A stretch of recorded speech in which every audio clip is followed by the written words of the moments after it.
В этом ролике готовлю 3 сытные и очень вкусные закуски, которые станут настоящим украшением новогоднего стола благодаря тематическому оформлению. Это будет пирог с зеленью в виде елки, гирлянды с фрикадельками и нарядный сырный шар в виде шишки.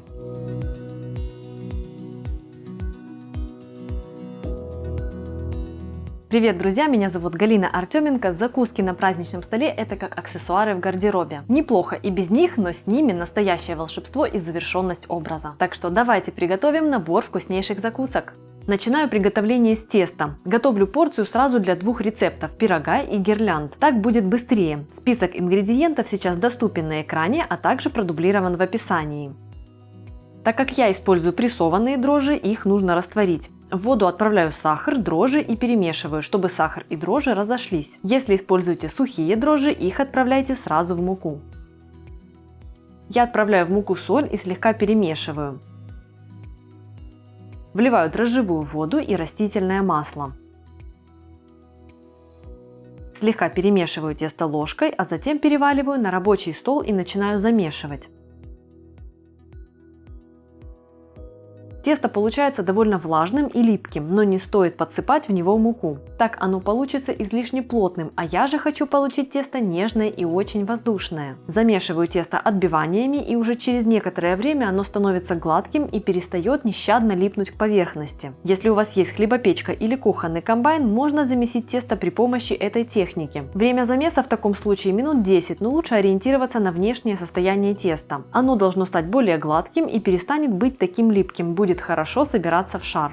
Собираю тесто в шар и отправляю на брожение, накрыв миску с тестом пищевой пленкой. Тесто должно увеличиться в объеме в 2-3 раза. На это уйдет час-полтора. Этим временем я подготовлю начинки для обоих рецептов.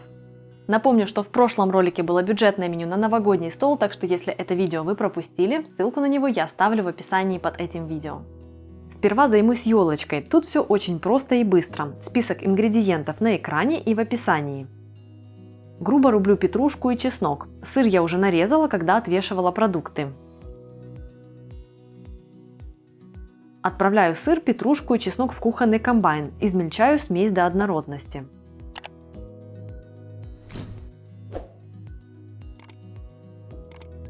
Продолжая измельчение, вливаю растительное масло. Приправляю смесь перцем, солью и добавляю лимонный сок.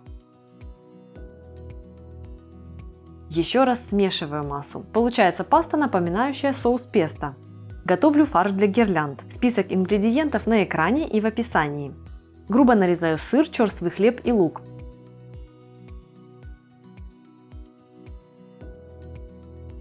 Измельчаю смесь в кухонном комбайне. Добавляю яйца, соль и перец, а также итальянские травы по вкусу. У меня просто орегано. Смешиваю.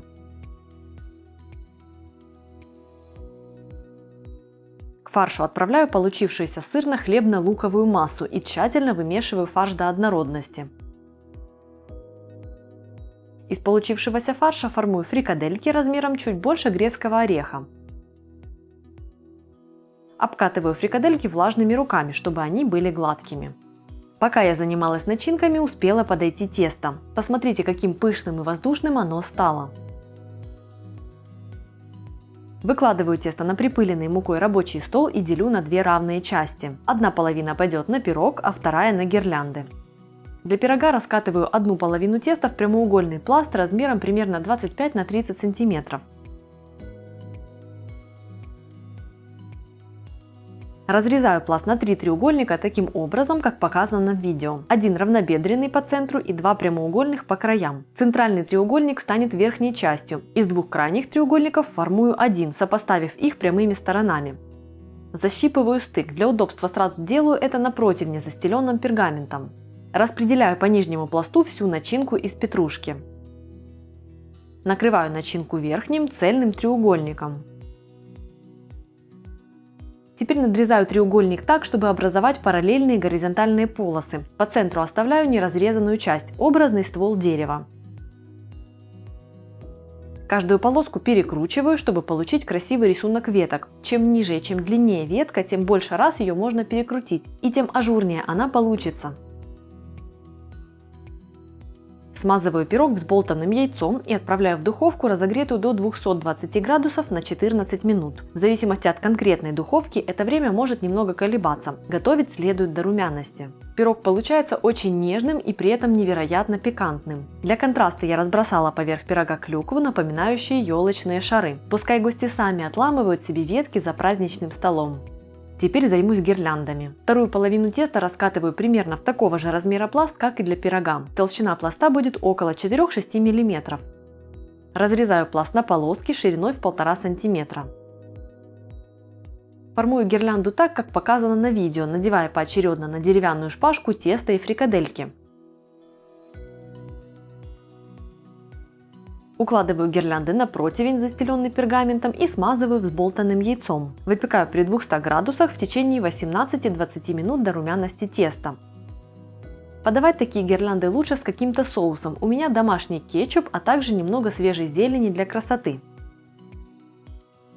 Готовлю сырную шишку. Список ингредиентов сейчас доступен на экране и продублирован в описании. Этот рецепт очень универсальный, и на его основе можно также сделать небольшие сырные шарики или сырного снеговика, уложив шары один на другой. Сперва отправляю на раскаленную сковородку грудинку и обжариваю ее с двух сторон, чтобы жир вытопился, а мясо стало хрустящим. Выкладываю грудинку на бумажное полотенце и промакиваю от лишнего жира. Грубо нарезаю твердый сыр и обжаренные полоски грудинки. Отправляю кусочки в кухонный комбайн и измельчаю.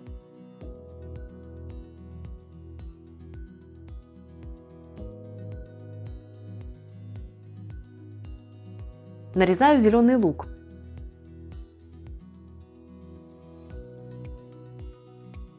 Отправляю в чашу комбайна сливочный сыр и нарезанный зеленый лук. В качестве альтернативы сливочному сыру можно использовать лабне, отвешенную сметану или творожок из кефира. На то, как сделать такой творожок, можно посмотреть в моем видео с рецептом творожного крема. Ссылку оставлю в описании под роликом. Отправляю в чашу также сметану, перец и соль. Смешиваю массу до однородности. Она получается довольно мягкой и пластичной, но не растекается. Выкладываю сырную смесь на пищевую пленку и заворачиваю ее, придавая массе шишкоподобную форму. Убираю массу в морозильник на 15 минут.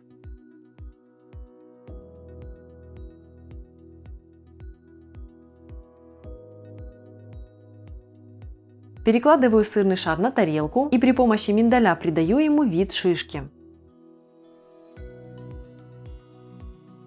Можно макать орехи в сырную начинку и поедать закуску так. Получаются небольшие насыщенные кусочки. А можно дополнительно подать к шару нарезанные овощи или крекеры и использовать сыр как намазку.